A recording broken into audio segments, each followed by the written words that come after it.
अब हम आपको जापान में हो रहे सामाजिक पतन की कहानी बताएंगे, जहां के लोग अब अपने बूढ़े माँ बाप को मार देना चाहते हैं, जहां के बुजुर्ग अब बोझ बनते जा रहे हैं क्योंकि ये लोग अपने बूढ़े माँ बाप की देखभाल पर पैसा खर्च नहीं करना चाहते।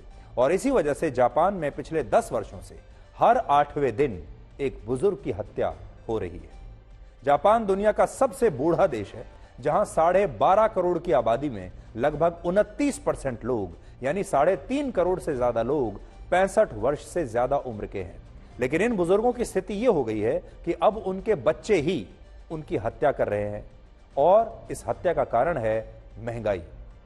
जापान में एक नई रिपोर्ट आई है जिसके मुताबिक वर्ष 2011 से 2021 के बीच कुल 10 वर्षों में जापान में 443 बुजुर्गों की हत्या हुई, जिनमें 206 बुजुर्ग ऐसे थे जिनकी हत्या उनके बेटे या बेटी द्वारा कर दी गई, जबकि 13 बुजुर्ग ऐसे थे जिनकी हत्या उनके भाई या बहन ने की और 7 बुजुर्ग ऐसे थे जिन्हें उनके नाती और पोतों ने जान से मार डाला। ये सारे वो लोग थे जिनकी उम्र 65 वर्ष से ज्यादा थी, जो खुद अपना ध्यान नहीं रख सकते थे, काम करने के काबिल नहीं थे, कोई पैसा नहीं कमा सकते थे और उन्हें अपने बुढ़ापे में अपने बच्चों के सहारे की सख्त जरूरत थी। लेकिन उनकी देखभाल का खर्च इतना ज्यादा था कि उनके बच्चों ने ही महंगाई की वजह से उन्हें मौत के घाट उतार दिया। और हैरानी की बात यह है कि अपने बूढ़े माता पिता की जान लेने वाले इन लोगों से जापान के युवाओं को भी काफी हमदर्दी है। इन युवाओं का कहना है कि अगर ये लोग ऐसा नहीं करते तो महंगाई उन्हें मार देती और इसीलिए इन लोगों ने अपने बूढ़े माता पिता की जान लेकर कुछ भी गलत नहीं किया। इस समय जापान का समाज मुख्य तौर पर 3 वर्गों में बटा हुआ है। पहले वर्ग में वो लोग आते हैं जो महंगाई की वजह से अपने बूढ़े माता पिता की हत्या कर रहे हैं, ये पहला वर्ग है। दूसरा वर्ग उन लोगों का है जो अपने बूढ़े माता पिता की सेवा को नौकरी मानते हैं और इसके लिए वो अपने माँ बाप से ही हर महीने तनख्वाह लेते हैं, यानी अपने माँ बाप की सेवा करते हैं, उनकी देखभाल करते हैं और उनसे कहते हैं कि आप ही हमें नौकरी पर रख लीजिए और इस देखभाल के बदले आप हमें पैसा दीजिए। और इस नौकरी को जापान में फुल टाइम चिल्ड्रन का नाम दिया गया है। और तीसरे वर्ग में वो लोग आते हैं जो अपने माता पिता की अब शक्ल तक नहीं देखना चाहते और इन लोगों का कहना है कि उन्हें ना तो अपने माता पिता की संपत्ति और पैसे से कोई मतलब है, ना ही अब वो उनकी शक्ल फिर से कभी देखना चाहते। तो इस तरह के सामाजिक बदलाव से जापान का समाज इस समय गुजर रहा है। और ऐसा नहीं है कि जापान कोई गरीब देश है या वहां महंगाई दुनिया में सबसे ज्यादा है, ऐसा कुछ नहीं है। अमेरिका और चीन के बाद जापान दुनिया की तीसरी सबसे बड़ी अर्थव्यवस्था वाला देश है। सोचिए, अमेरिका और चीन के बाद दुनिया की तीसरी सबसे बड़ी अर्थव्यवस्था। जापान में लोगों की प्रति व्यक्ति सालाना आय लगभग 28 लाख है, जो भारत के लोगों की प्रति व्यक्ति आय से 14 गुना ज्यादा है। भारत में लोगों की प्रति व्यक्ति सालाना आय लगभग 2 लाख है, हमारे यहां 2 लाख है और वहां 28 लाख है। सोचिए। इसके अलावा जापान में महंगाई दर है 2.8% और यह दुनिया में सभी बड़े देशों के मुकाबले बहुत कम है। लेकिन फिर भी वहां के लोग अपने बूढ़े माता पिता की महंगाई की वजह से हत्या कर रहे हैं और इसका कारण सिर्फ यह है कि वहां के युवा पारिवारिक जिम्मेदारियों से मुक्ति पाना चाहते हैं। कहने को जापान एक विकसित देश है, हम तो और आगे 2047 तक या उससे भी आगे विकसित देश बनेंगे, हम बनना चाहते हैं विकसित देश। लेकिन ये तो देख लीजिए कि जो देश पहले से विकसित हैं, जिनके पास बहुत पैसा है, टेक्नोलॉजी है, सब कुछ है, वहां क्या हो रहा है। यानी वहां के लोगों के पास पैसा तो है, टेक्नोलॉजी भी है, लेकिन अपने बूढ़े माता पिता की देखभाल पर खर्च करने के लिए जापान के लोग इसे फिजूल खर्ची मानते हैं और उन्हें लगता है कि इस खर्च से उन पर बोझ पड़ता है और जब वो किसी आर्थिक परेशानी में आते हैं तो उन्हें अपने बूढ़े माता पिता अपने दुश्मन जैसे लगने लगते हैं। ये समस्या जापान में कितनी गंभीर हो चुकी है, इसका अंदाजा आप इस बात से लगाइए कि वहां इसी साल एक फिल्म आई थी जिसका नाम है प्लान 75। प्लान 75 नाम की एक फिल्म रिलीज हुई इसी साल, जिसे एक विशेष श्रेणी में कान फिल्म फेस्टिवल में पुरस्कार मिला और इस फिल्म की काफी तारीफ हुई। और इस फिल्म में यह दिखाया गया है कि जापान में बूढ़ी आबादी से निपटने के लिए वहां की सरकार इच्छा मृत्यु के एक स्पेशल स्कीम पर काम कर रही है।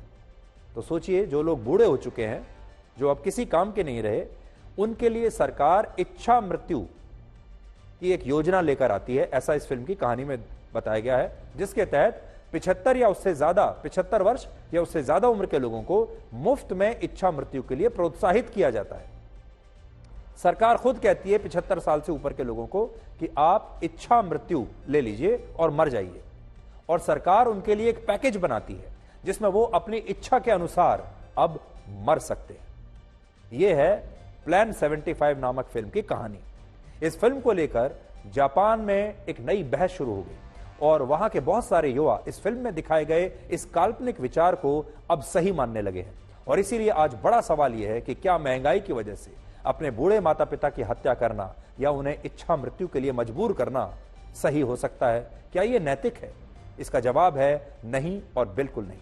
असल में समस्या से यह पता चलता है कि कोई भी देश चाहे कितना भी विकसित क्यों ना हो जाए, कितना भी अमीर क्यों ना हो जाए, अगर उसके नागरिकों में संस्कार नहीं है, उस देश का समाज कभी भी मजबूत नहीं बन सकता।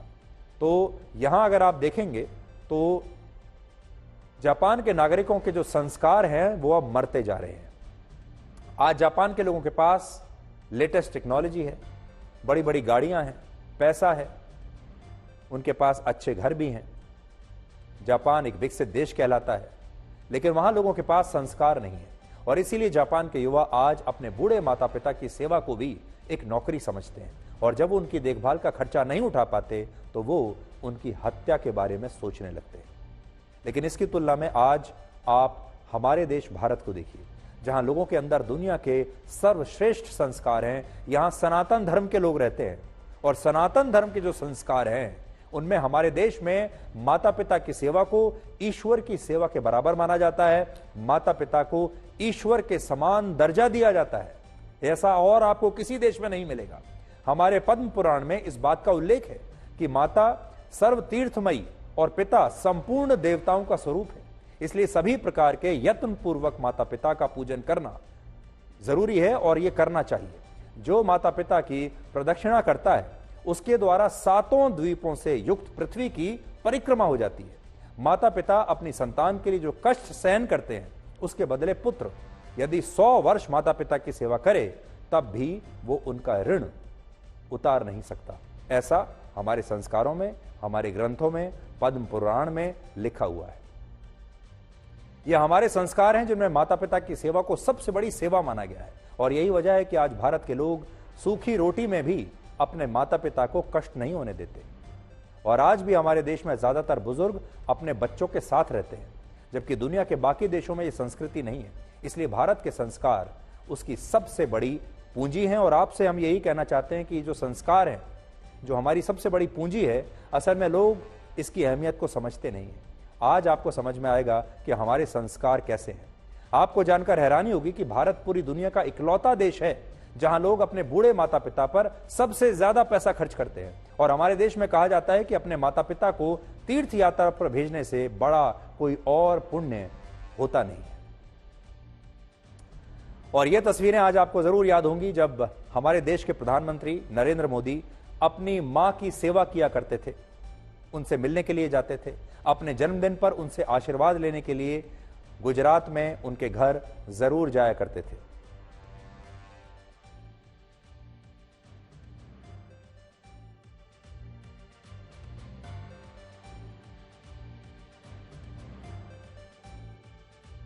तो ये तस्वीरें प्रधानमंत्री मोदी की उनकी स्वर्गीय मां के साथ आप देख सकते हैं,